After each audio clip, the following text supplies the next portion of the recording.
айтпай жүре беруге. Бірдеңе істеу керек, тіршілік істеу керек. Жүр менімен қалаға. Мен саған көмектесіп жіберем. Қашан инвалидпін деп сылтаурап жүре бересің. Ана қалаңда адам деген құмырсқа емес пе? Көпшіліктен қорқады. Сондықтан қалдырып кет. Үйреніп кетеді. Ал, құрметті әріптестер, жаңа басшымен таныстырғым келіп тұр.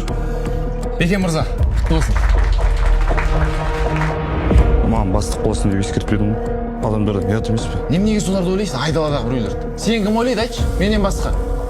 Өзі үшін өмір сүрсейші. Қалғандардан мә қалғандар бәріне мә бәріне міне өзің үшін өмір сүр. Сен айтып тұрған критерияң бәріне келіп тұр. Сенің адам. Иә, Былай ақыл есі дұрыс адам ғой. менен ақылды ол. Көз жүгіріп шықсаң болды ғой, негізі оны түсінбейсің бәрін. Ей! Оған общение керек. Социумға үйрену керек. Менімен ғана сөйлеседі, басқа ешкіммен сөйлеспейді. Тем более қыздармен.